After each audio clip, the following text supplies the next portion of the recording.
सभी को मेरा नमस्कार। नए वीडियो में एक बार फिर से आपका स्वागत है। कल अपने जो राजस्थान की कला व संस्कृति का टॉपिक पढ़ रहे थे, जिसमें अपना चैप्टर चल रहा था राजस्थान के लोक देवता। इन लोक देवता के चैप्टर में अपने दो लोक देवताओं के बारे में पढ़ लिया था, एक रामदेव जी और दूसरे गोगा जी। रामदेव जी और गोगा जी के बारे में अपने पढ़ चुके थे। आज अपने शुरुआत करते हैं वीर तेजा जी के बारे में। वीर तेजा जी के बारे में तो आइए शुरुआत करते हैं वीर तेजा जी। अपने को हमेशा की तरह वीडियो को लास्ट तक देखना है।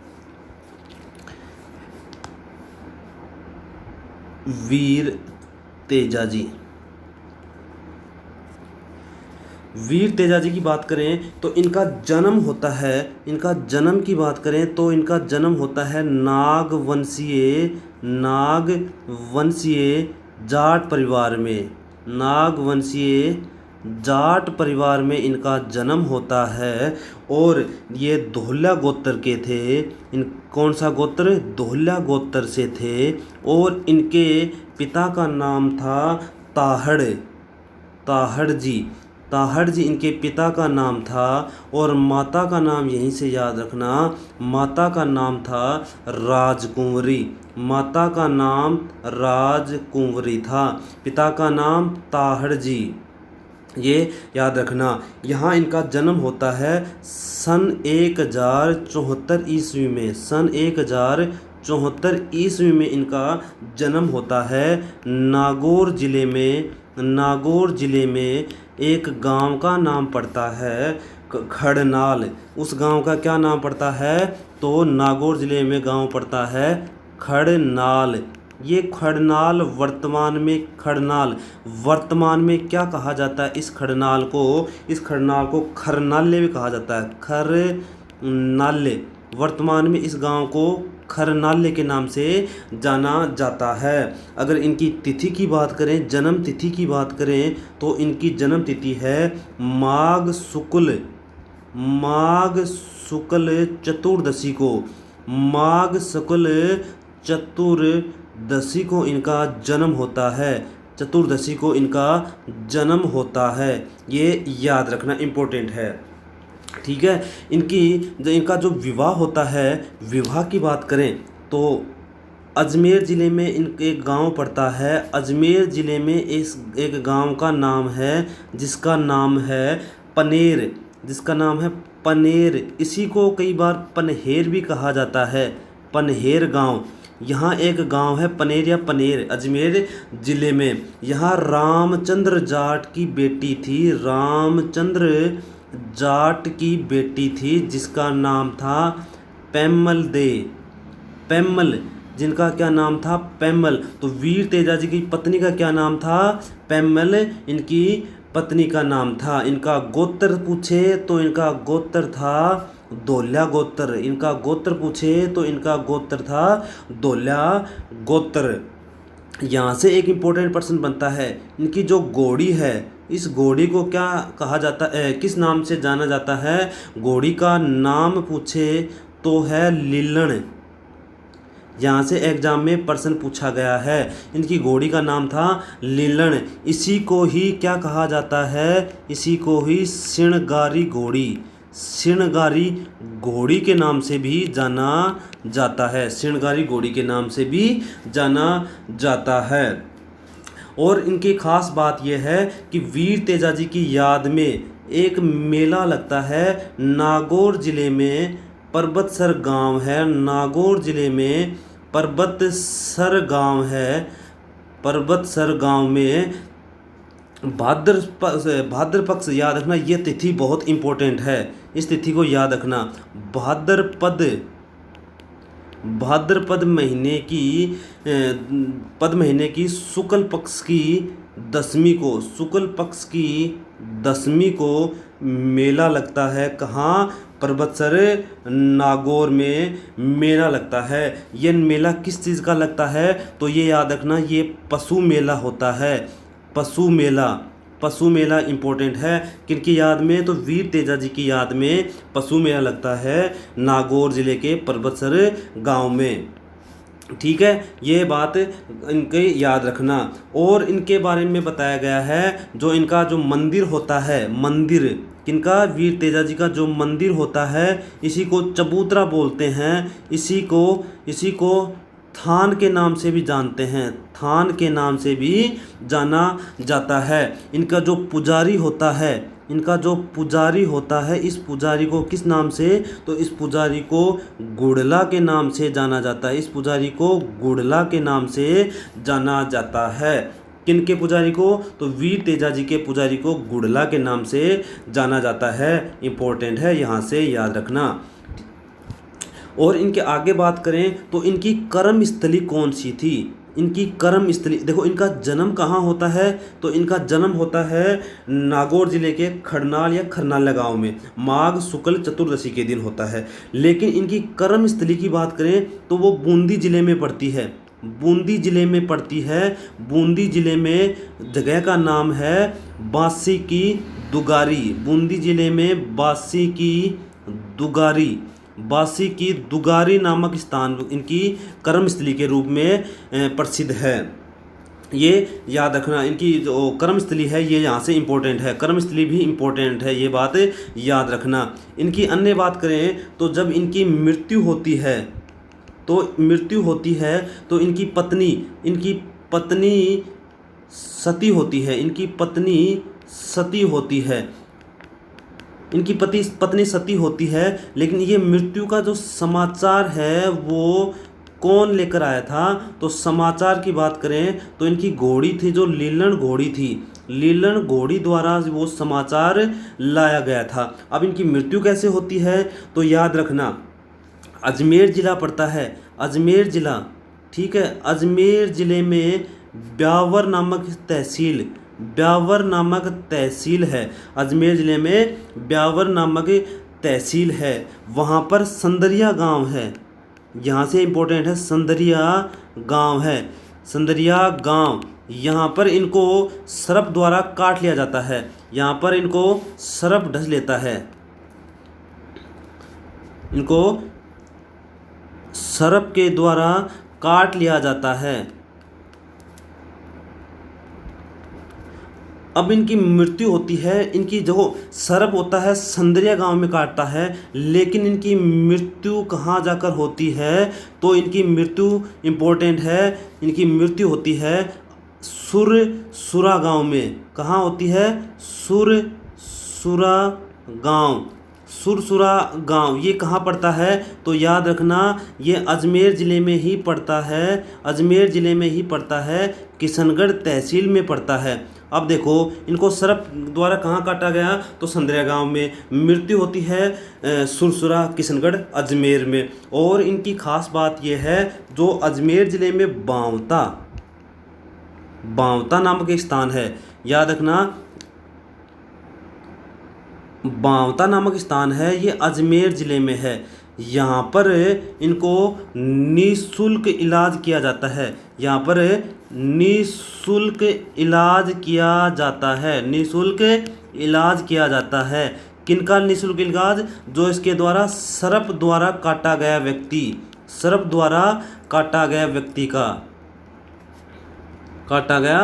व्यक्ति का निःशुल्क इलाज किया जाता है बांवता गांव अजमेर ज़िले में। अगर इनके उपनाम की बात करें तो यहाँ से प्रश्न बनता है, उपनाम बहुत इम्पोर्टेंट है, उपनाम से ही भी प्रश्न बनता है। इनको किन किन नामों से जाना जाता है, तो काला और बाला का देवता कहा जाता है, इनको काला व बाला का देवता, ठीक है, काला व बाला का देवता के नाम से जाना जाता है। इनको सांपों का देवता कहा जाता है, इनको सांपों का देवता के नाम से भी जाना जाता है। इनको धोलिया वीर भी कहा जाता है, इनको धोलिया वीर के नाम से भी जाना जाता है। और जो सबसे इम्पोर्टेंट है इनके उपनामों में, इसको याद रखना, कृषि कार्य, याद रखना कृषि कार्यों के उपारक, कृषि कार्यों के उपारक के देवता, कृषि कार्यों के उपारक के देवता के उपनाम से भी वीर तेजाजी को जाना जाता है। खूब ही इम्पोर्टेंट बात है इनके उपनाम में। अगर आगे इनकी बात करें तो इनके जो गीत होते हैं, इन गीत को क्या कहा जाता है? इन गीत को टेर के नाम से जाना जाता है। इनको तेजा गीत के नाम से भी जाना जाता है। इनको तेजा गीत के नाम से भी जाना जाता है। और जो अंतिम बात है इनके ऊपर, 2011 में इनके वीर तेजाजी के याद में, वीर तेजाजी की याद में 5 रुपए का डाक टिकट जारी किया था। डाक टिकट जारी किया था, ठीक है, डाक टिकट जारी किया था। तो वीर तेजाजी ऐसे व्यक्ति थे जिनकी याद में 5 रुपए का डाक टिकट जारी किया था। ये होगी वीर तेजाजी की इम्पोर्टेंट बातें। अब अगले जो देवता होते हैं वो हैं पाबूजी। कौन से? पाबूजी। पाबूजी के बारे में अपने पढ़ेंगे। तो देखो, अब पाबूजी की भी जन्म की बात करें तो इनका जन्म कहाँ होता है? सबसे पहले तो इनका जन्म होता है 1239 ईस्वी में। 1239 ईस्वी में फलोदी, फलोदी मतलब जोधपुर, फलोदी तहसील जिला जोधपुर जिला के कोल्लू गांव में इनका जन्म होता है। कोल्लू गांव में इनका जन्म होता है। और देखो, वीर तेजाजी नागवंशीय थे और ये क्या थे? राठौड़ राजवंशीय थे। राठौड़ राजवंशीय थे, ये खास बात है इनकी। राठौड़ राजवंशीय थे।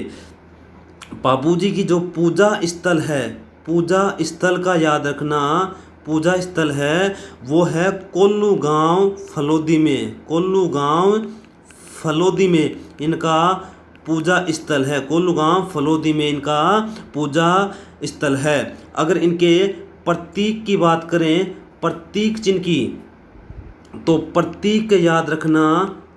प्रतीक, तो प्रतीक में क्या है? बाला लिए, बाला लिए अश्वारोही, बाला लिए अश्वारोही, अश्वारोही के रूप में इनको दिखाया गया है। इनके जो पिता का नाम पूछे तो पिता का नाम था, इनके पिता का नाम था दांदल जी। इनके पिता का नाम था दांदल जी। अगर माता का नाम पूछे तो माता का नाम था कमला दे। इनकी माता का नाम था कमला दे।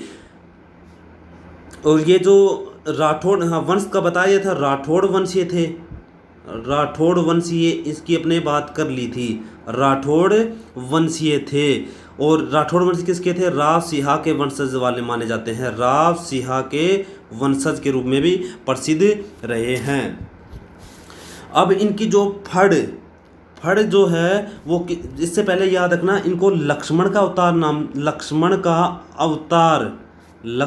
के अवतार के रूप में पूजा जाता है। लक्ष्मण के अवतार के रूप में पूजा जाता है। ये बात याद रखना, पूजा जाता है। लक्ष्मण के अवतार के रूप में इनकी पूजा होती है। इनको ऊंटों के देवता, किनके नाम से? ऊंटों के देवता। अब तक सांपों के, गायों के देवता, ये हैं ऊंटों के देवता। ऊंटों के देवता याद रखना।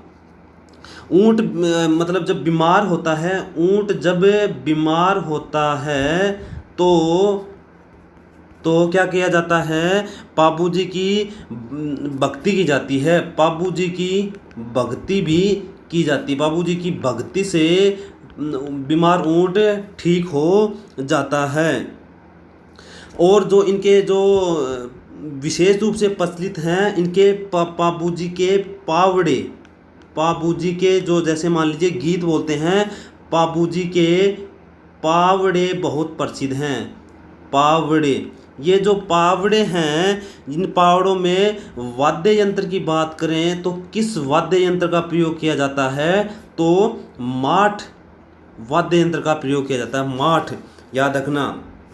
इनकी विवाह की बात करें तो इनका विवाह होता है जो अमरकोट है, अमरकोट का राजा था, अमरकोट का राजा था जिसका नाम सूरजमल सोडा, जिसका क्या नाम था? सूरजमल सोडा, सूरजमल सोडा अमरकोट का राजा था, सूरजमल सोडा। उसकी पुत्री थी सुप्यारदे, उसकी पुत्री का नाम था सुप्यारदे। इस सुप्यारदे को ही फूलमदे के नाम से भी जाना जाता है, फूलमदे के नाम से भी जाना जाता है। सुप्यारदे या फूलमदे के नाम से प्रसिद्ध है, फूलमदे के नाम से प्रसिद्ध है। विवाह की बात हो रही है। अमरकोट का राजा था सूरजमल सोडा की पुत्री सुप्यारदे या फूलमदे से जो विवाह के फेरे चल रहे थे, लेकिन ये क्या किया? फेरों को बीच में छोड़कर ही चल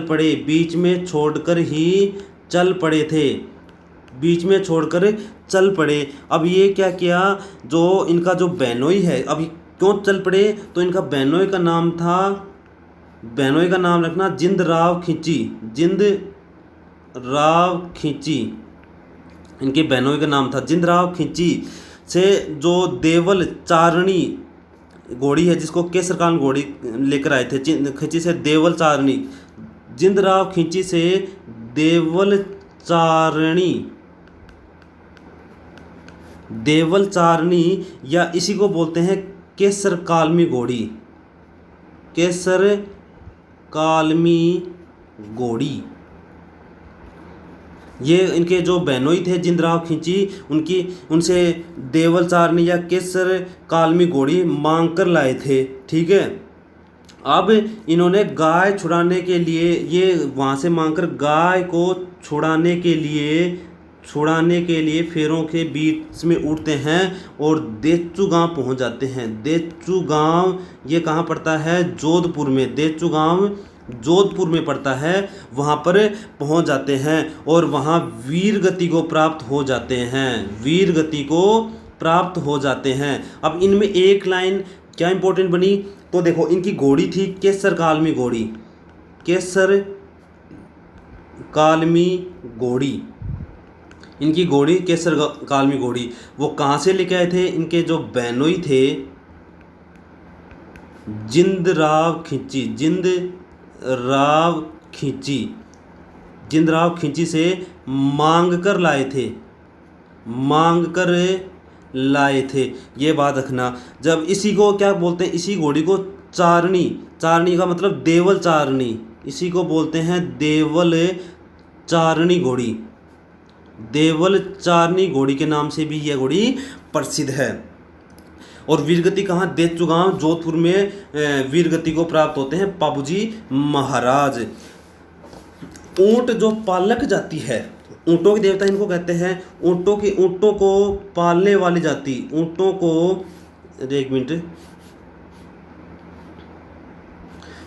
को पालने वाली जाति, उसको किस नाम से जाना जाता है? तो वो है रायका, या इसी को क्या बोलते हैं? रेबारी। रायका या रेबारी, ये याद रखना। रायका या रेबारी ऊंटों के पालने वाली जाति होती है। वो पाबूजी को क्या मानती है? पाबूजी को आराध्य देव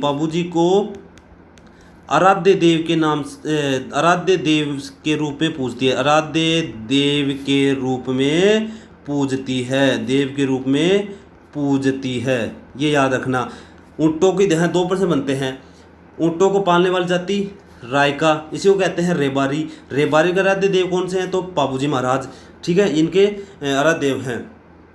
पाबूजी थोरी व आयड़ जाति में भी लोकप्रिय हैं। पाबूजी रेबारी के साथ थोरी व आयड़ जाति में भी लोकप्रिय हैं। आयड़, थोरी व, एक मिनट,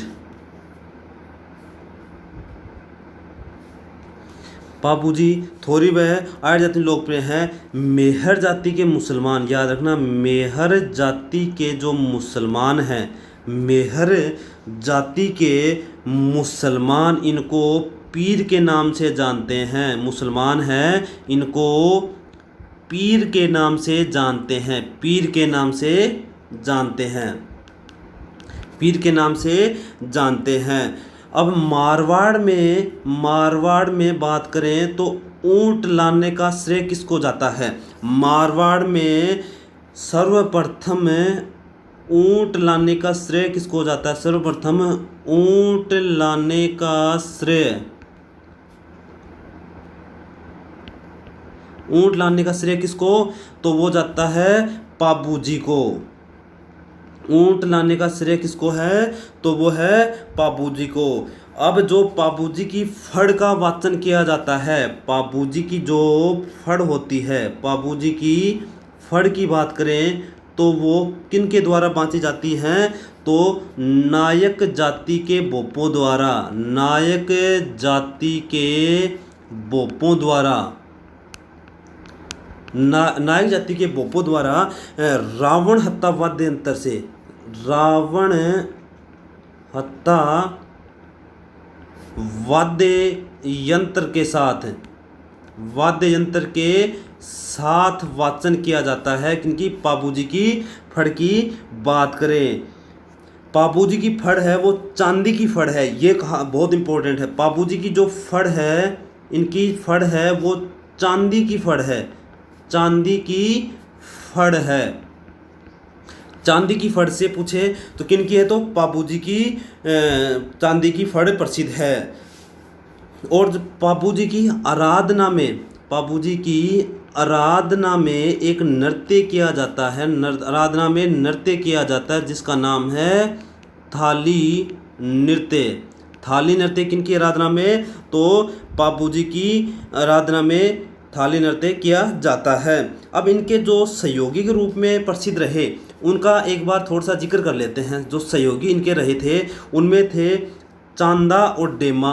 जो सहयोगी रहे थे इनके, सहयोगी चांदा व डेमा, ठीक है। हरमल एवं सलजी सोलंकी, हरमन व सलजी सोलंकी, ये इनके क्या थे? सहायक बोलते हैं, सहयोगी, या इनको मित्र के नाम से भी जाना जाता है। और इनकी घोड़ी का मैंने जिक्र कर लिया था, केसरगालमी घोड़ी है। और जो केसरकालमी घोड़ी है वो क्यों प्रसिद्ध है, आगे भी याद रखना इस बात को।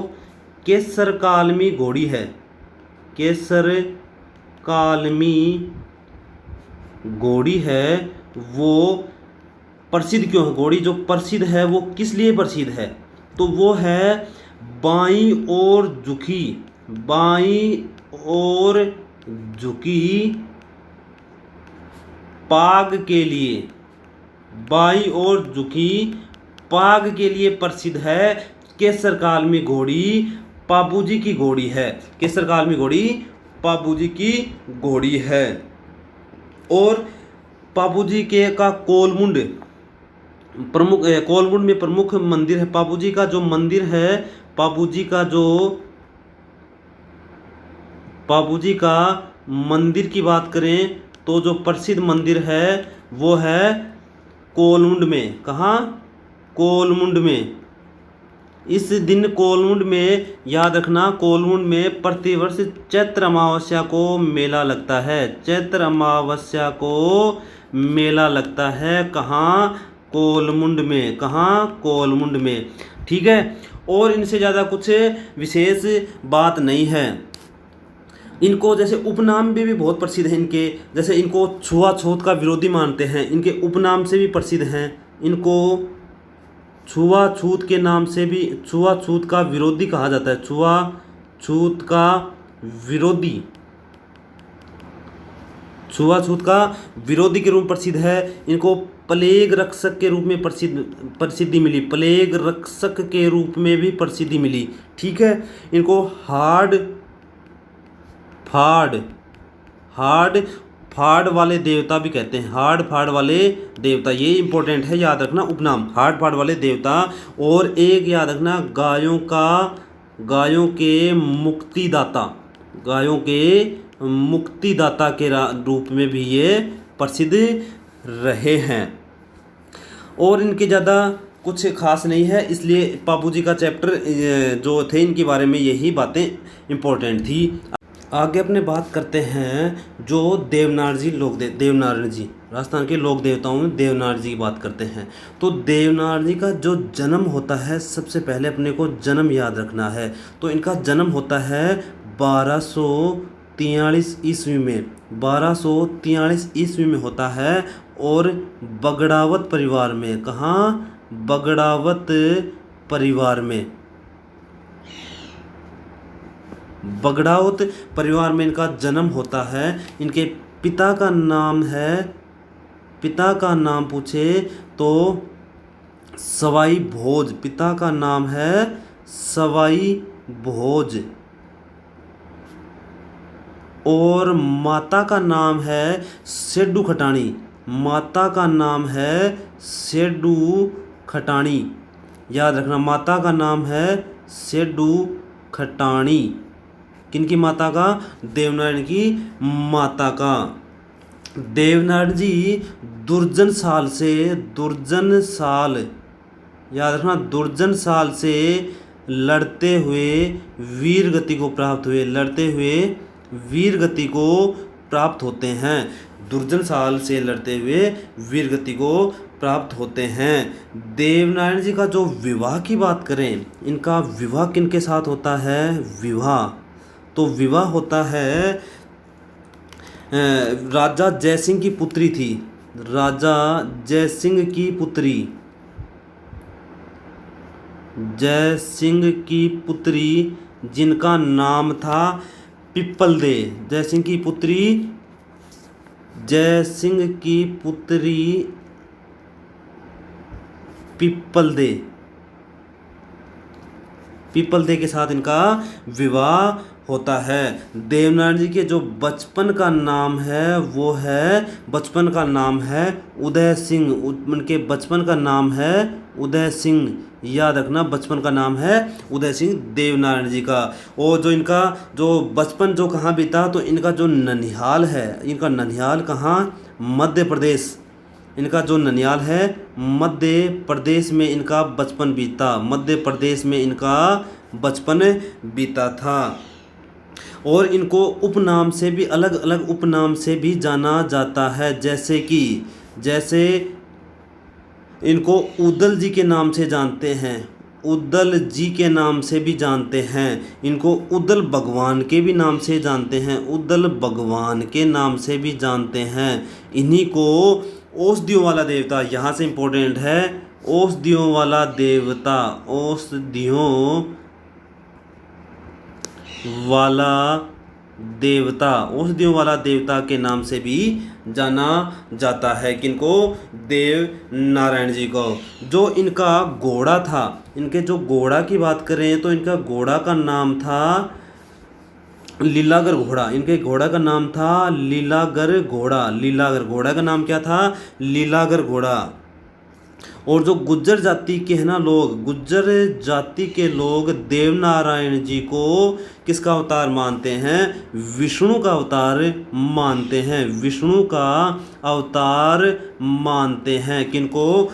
देवनारायण जी को विष्णु का अवतार मानते हैं। और इनकी जो फड़ का वाचन किया जाता है, फड़ वाचन किनके द्वारा किया जाता है?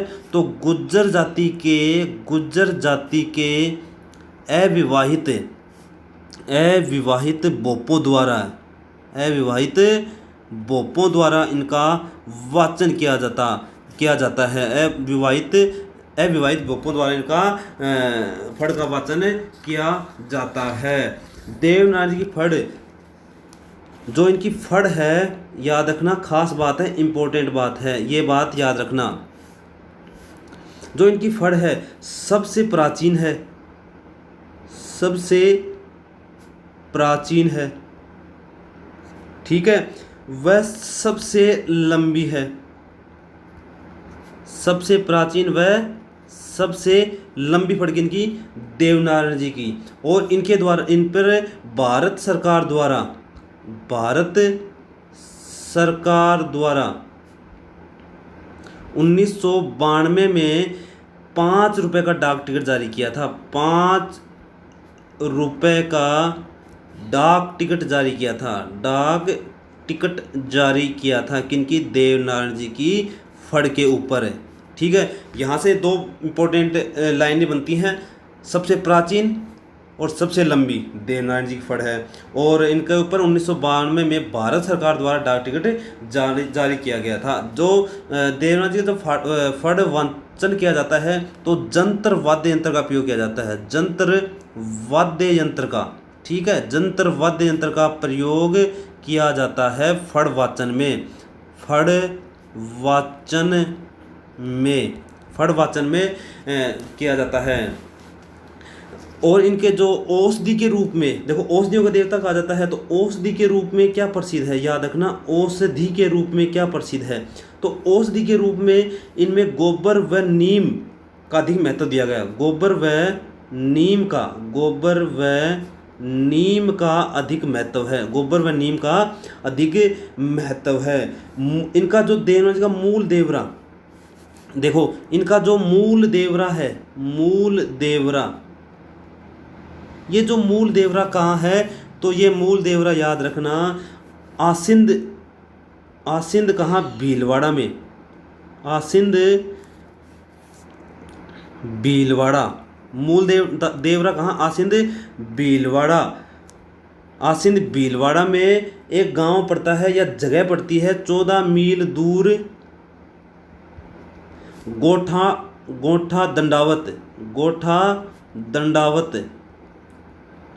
दंडावत नामक स्थान पर। ठीक है, गोठा दंडावत नामक स्थान पर इनका जो मूल देवरा है वो इनकी क्या नाम है, मूल देवरा के रूप में प्रसिद्ध है। अब इनकी जो प्रतिमा के स्थान पर, इनकी जो प्रतिमा है उसके स्थान पर क्या रखा गया? प्रतिमा के स्थान पर रखा गया था जी बड़ी ईंटों का प्रयोग हुआ। बड़ी ईंटों के रूप में रखा गया। बड़ी ईंटों के रूप में इनके जो प्रतिमा के रूप में रखा गया था। और ये जो तो मूल देवरा हो गया। और अन्य देवरे और भी हैं इनके। अन्य देवरे की बात करें, अन्य देवरे कौन कौन से हैं? अब देखिए अन्य देवरे कौन कौन से हैं। एक देवरे से देवमाली जगह है।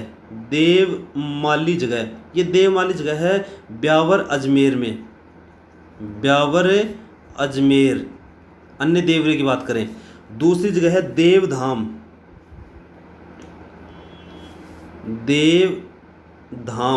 अब ये देवधाम है, इसके आगे देवधाम जोधपुरिया निवाई टोंक में। कहाँ? निवाई टोंक में दूसरा इनका महत्वपूर्ण देवरा है। एक है देवडूंगरी पहाड़ी। और ये देवडूंगरी पहाड़ी कहाँ है? तो यहाँ पर एक चित्तौड़गढ़ में देवरा प्रसिद्ध है। तो देखो इसके 4 देवरा प्रसिद्ध हो गए। मूल देवरा आसिंद भीलवाड़ा में और 3 ये अन्य देवरा है। अब जो मूल देवरा है इनका, जो मूल देवरा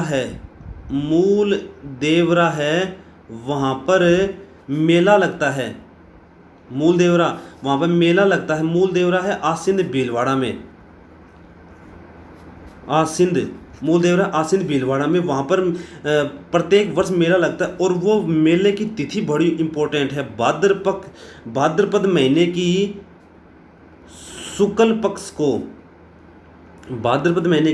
शुक्ल पक्ष की सप्तमी को मेला लगता है। कहाँ लगता है? आसिंद भीलवाड़ा में, मूल देवरा नामक स्थान पर। ठीक है। और देवनारायण जी के बिनाई नामक स्थान है अजमेर में। देवनारायण जी बिनाई अजमेर में एक स्थान है। बिनाई अजमेर में एक स्थान है। वहाँ के शासक को मारा था। शासक को मारकर मेहंदू जी को राजा बनाया।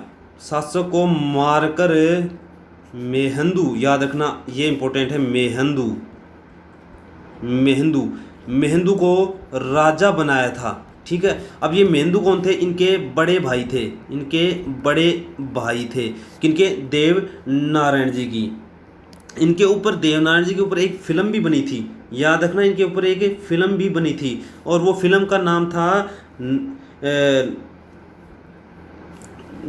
देवजी। फिल्म का नाम था देवजी, फिल्म का नाम था देवजी। और वो कहाँ? नाथू सिंह गुर्जर द्वारा बनाई गई थी, नाथू सिंह गुर्जर के द्वारा, नाथू सिंह गुर्जर के द्वारा बनाई गई थी, नाथू सिंह गुर्जर के द्वारा वो बनाई गई थी। और एक और जो देवधाम जोधपुरिया है ना, वहाँ भी याद रखना, देवधाम जोधपुरिया, देवधाम जोधपुरिया है। अब ये कहाँ है? निवाई टोंक में, निवाई टोंक में। अब ये निवाई टोंक में यहाँ भी एक मेला लगता है। अब इस मेले की तिथि इम्पोर्टेंट है, इस मेले की तिथि इम्पोर्टेंट है। अब ये तिथि में बात करें तो ये तिथि कौन सी है? तो ये तिथि है भाद्रपद शुक्ल, भाद्रपद शुक्ल पक्ष की सप्तमी, शुक्ल पक्ष की सप्तमी को मेला लगता है देवधाम जोधपुर टोंक में। और आसिन भीलवाड़ा में ईंट के रूप में पूजा होती है, ईंट के रूप में पूजा होती है, ये मैंने बता दिया था। और इनके बारे में ज़्यादा कुछ जानकारी नहीं है। और 2011 में भी इनके ऊपर, हाँ एक याद रखना, 2011 में इनके ऊपर 5 रुपये का डाक टिकट जारी किया था, डाक टिकट जारी किया था, 5 रुपये का डाक टिकट जारी किया था किनके ऊपर? देव नारायण जी के ऊपर। अगला जो लोक देवता आते हैं वो आते हैं हड़बू जी। कौन से? हड़बू जी। अब हड़बू जी का जन्म की बात करें तो इनका जन्म होता है कहाँ? बुंडेल नामक स्थान पर। बुंडेल नामक एक स्थान है, बुंडेल नामक स्थान है नागौर जिले में, बुंडेल नामक स्थान है नागौर में। और महाराजा गोपाल सांखला, महाराजा थे गोपाल राज सांखला के पुत्र थे, गोपाल राज सांखला के पुत्र थे, गोपाल राज सांखला के पुत्र थे हड़बू जी। हड़बू जी ने रामदेव जी की प्रेरणा से, हड़बू जी ने रामदेव जी की प्रेरणा से, रामदेव जी की प्रेरणा से बल्लीनाथ से दीक्षा ली। किनसे? बल्लीनाथ, मतलब इनके गुरु का नाम क्या था? बल्लीनाथ से दीक्षा ली थी। किनकी प्रेरणा से? तो रामदेव जी की प्रेरणा से। गुरु का नाम, तो गुरु कौन हो गए इनके? गुरु कौन हुए? तो इनके गुरु हुए बल्लीनाथ। इनका जो मुख्य पूजा स्थल का है, जो मुख्य पूजा स्थल है, जो मुख्य पूजा स्थल है वो कहाँ है? तो याद रखना, बेंगटी फलोदी में, बेंगटी फलोदी में इनका मुख्य पूजा स्थल है। बेंगटी फलोदी कहाँ? जोधपुर जिले में, जोधपुर जिले में बेंगटी फलोदी में इनका प्रमुख पूजा स्थल के रूप प्रसिद्ध है। और ये क्या है? 5 पीरों में प्रसिद्ध हैं, 5 पीरों में भी प्रसिद्ध हैं, 5 पीरों में प्रसिद्ध हैं, 5 पीरों में प्रसिद्ध देवता हैं। और इनके जो पुजारी होते हैं वो होते हैं पुजारी सांखला राजपूत। इनके जो पुजारी होते हैं सांखला राजपूत, इनके जो पुजारी होते हैं सांखला राजपूत होते हैं। हड़बू जी को याद रखना, हड़बू जी को शकुन शास्त्र का ज्ञाता, शकुन शास्त्र का ज्ञाता के नाम से भी प्रसिद्धि मिली, शकुन शास्त्र के ज्ञाता के नाम से भी प्रसिद्धि मिली। इनका जो वाहन है, वाहन इम्पोर्टेंट है सियार, इनका जो वाहन है इम्पोर्टेंट है, कौन सा है वाहन? तो है सियार, इनका वाहन इम्पोर्टेंट है। अब इनके ऊपर एक थोड़ी सी कहानी का जिक्र कर लेते हैं अपने। इनके जो श्रद्धालु द्वारा मांगी गई जो मनोती होती है, मनोती या इसको बोलते हैं मन्नत, मनोती या इसको बोलते हैं मन्नत, ठीक है, याद रखना। इनकी मन्नत या मनोती मांगने के लिए इनके जो भगत होते हैं, बेंगटी है ना, बेंगटी फलोदी में, याद रखना, बेंगटी फलोदी जो स्थापित जो मंदिर है, बेंगटी फलोदी में जो मंदिर है, हड़बू जी की गाड़ी की पूजा की जाती है। हड़बू जी की गाड़ी की पूजा की जाती है। गाड़ी की पूजा की जाती है। पूजा की जाती है कहाँ? बेंगटी में। कहाँ की जाती है? बेंगटी मंदिर हड़बू जी की गाड़ी की पूजा की जाती है। हड़बू जी की पंगु गायों के लिए घास भरकर दूर दूर से आते हैं। हड़बू जी की गायों का नाम था, गायों का नाम पूछे, गायों का नाम था पंगुजी। पंगुजी गाय, पंगुजी इनकी गाय होती थी जिनके लिए घास दूर दूर से लाया जाता है। अब इनके समकालीन की बात करें, समकालीन की बात करें तो इनके समकालीन कौन कौन थे? तो इनके समकालीन राव जोधा के समकालीन रहे हैं। राव जोधा के समकालीन रहे हैं। और राव जोधा ने इनको एक फेंटा व एक तलवार भेंट की थी। एक फेंटा व एक तलवार भेंट की थी। ये इनकी खड़ी मतलब महत्वपूर्ण बातें रही हैं। अब अगले जो देवता हैं वो हैं मेहाजी या मंगलिया। मेहाजी अगले देवता हैं मेहाजी, इन्हीं को बोलते हैं मंगलिया। मंगलिया मेहाजी इम्पोर्टेंट है। इनको इष्ट देव के रूप में, मतलब 5 पीर में इष्ट देव के रूप में पूजा की जाती है। इष्ट देव के रूप में पूजा की जाती है। इष्ट देव के रूप में पूजा की जाती है। 5 पीरों में से एक थे।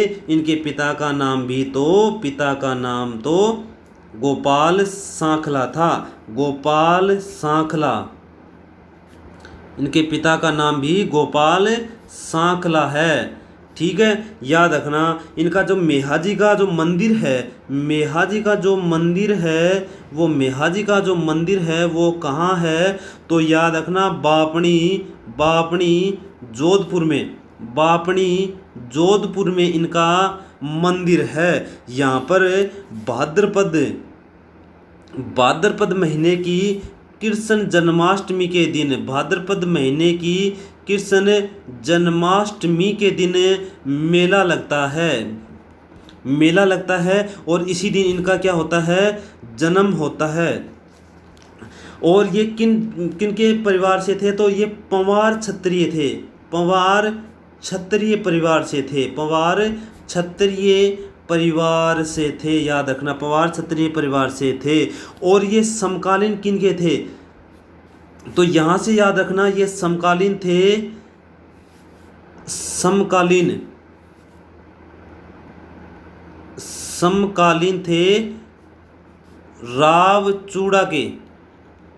रावचूड़ा के समकालीन थे मंगलिया मेहाजी।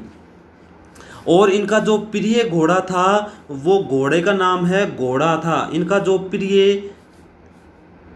प्रिय घोड़ा था उसको किस नाम से जाना जाता था? तो किरण काबरा। घोड़ा का इंपॉर्टेंट है। किरण काबरा घोड़ा किनका था? तो मंगलिया मेहाजी।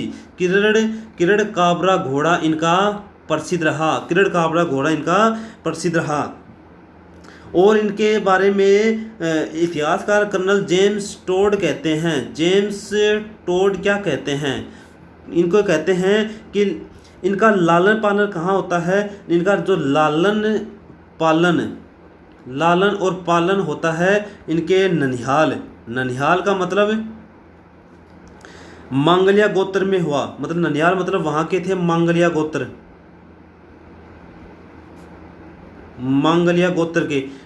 गोत्र के थे। इसीलिए इनका नाम मेहाजी मंगलिया कर दिया।